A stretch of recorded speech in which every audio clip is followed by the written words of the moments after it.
Every king deserves a kingdom. But for way too many betta fish, their whole world is just a small, empty glass box. It's a crystal clear prison where they can survive, but they can't really live. Today, we're changing that. We are taking this standard 5-gallon tank and turning it into a breathtaking underwater paradise. We're not just setting up a tank, we're building a world. Follow along as we sculpt with stone, plant a living forest, and create a kingdom fit for royalty. And at the very end, we'll introduce the king to his new home. This is the story of giving a magnificent creature the world it truly deserves. The foundation of the kingdom, tank, and equipment. All right, before we build our paradise, we need a solid foundation. This is a standard 5-gallon glass tank. Now, why 5 gallons? It's a fantastic starting point. It gives a betta plenty of room to swim and explore, and it's large enough to keep the water conditions stable without being a huge chore to maintain. Honestly, a bigger tank, like a 10-gallon, offers even more stability, but a 5-gallon is a great canvas for what we're doing today. Of course, a kingdom is more than just walls. It needs infrastructure. First up, the heart of the system, the filter. I'm using a small corner filter with a spray bar. It gives us great filtration to keep the water clean. This is key because long-finned bettas, in particular, aren't the strongest swimmers and get stressed out by a heavy current. A gentle flow is what we're after. Next, and this one isn't optional for a betta, is a heater. Bettas are tropical fish, and they need warm water. I've got a small submersible heater that will keep the water in a stable range, somewhere between 76 and 82 degrees Fahrenheit. The exact number isn't as important as keeping it consistent. Big temperature swings are a huge source of stress. Finally, let's talk about the light. This is what's going to make our underwater forest pop. I'm using a simple full-spectrum LED. You don't need a crazy powerful light for the kinds of plants we'll be using. This one is more than enough to support them and will make our betta's colors look incredible. I'll hook this up to a timer for about 6 to 8 hours a day. That's a good starting point to give the plants what they need without inviting a ton of algae to the party. Oh, and one more crucial piece of gear, a lid. Bettas can and do jump, so a snug-fitting lid is a must to keep your fish safely in its home. Sculpting the world hardscape with the foundation laid, it's time to get creative and build the bones of our world. For this layout, I've picked out 2 main elements, some beautiful ceru stone and a great piece of spiderwood. Ceru stone is a classic in aquascaping for good reason. It's got this amazing texture and a grayish-blue color that looks fantastic against green plants. I have a few different sizes to help create a sense of scale and depth. One thing to know about ceru stone is that it can raise your water's pH and hardness. For a betta, stability is more important than a specific number, but if you have very soft water, it's a good idea to use a test kit and keep an eye on things. Regular water changes will help keep it all in check. The star of the show will be this piece of spiderwood. I love spiderwood because its twisting branches instantly make the tank look like a piece of an ancient natural world. Now, this wood can sometimes leach a few tannins, which can give the water a slight tea color, and you might see a harmless white biofilm on it at first.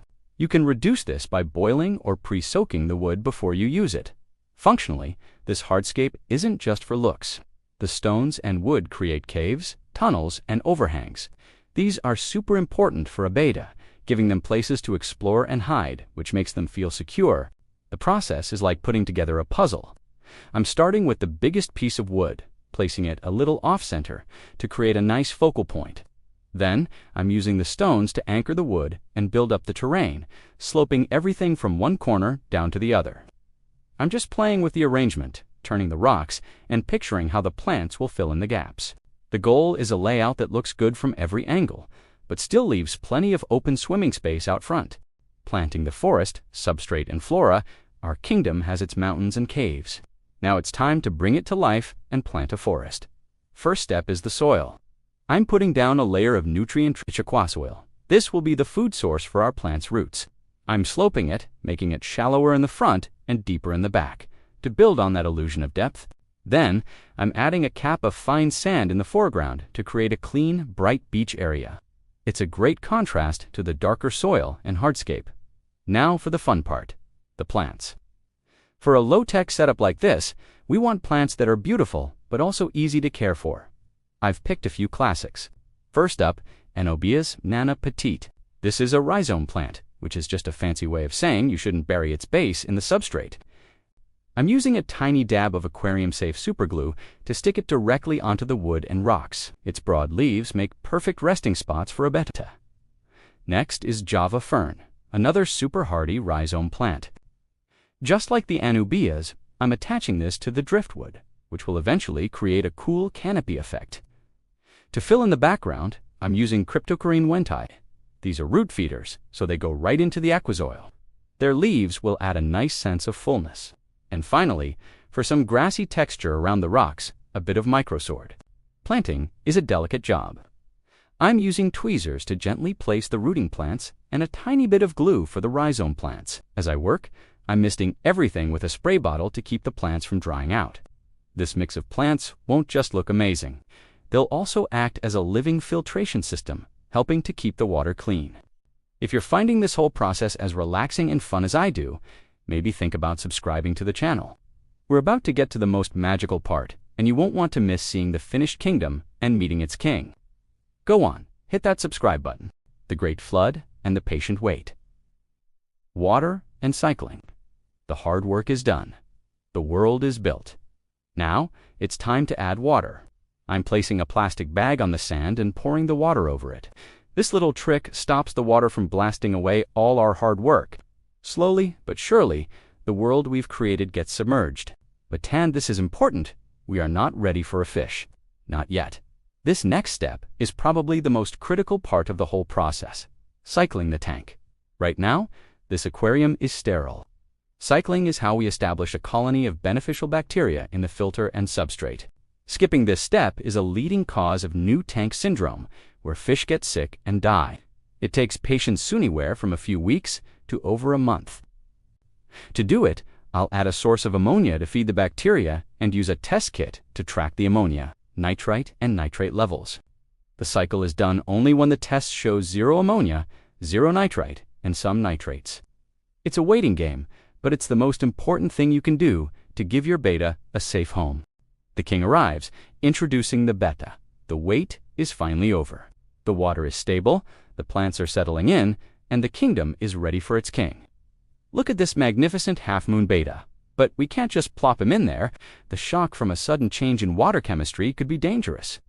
The right way to do this is to acclimate him. First, I'm floating his sealed bag in the tank for about 20 minutes. This lets the water temperature in the bag slowly match the tank's temperature.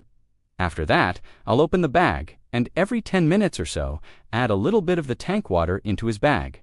This gently gets him used to the new water parameters. One thing you should never do is dump the store water into your tank, as it can carry pathogens. After about 45 minutes of this slow introduction, it's time. I'll gently net him out of the bag and release him into his new world. The first few moments are always my favorite. You can see him cautiously exploring the new space, darting between the plants, checking out the caves under the wood, and maybe even resting on an Anobias leaf. This rich, stimulating environment is a world away from a tiny plastic cup and lets him be a fish to explore, hide, and patrol his own beautiful territory. And there you have it. From an empty glass box to a thriving, living underwater paradise. This isn't just a fish tank, it's a piece of living art.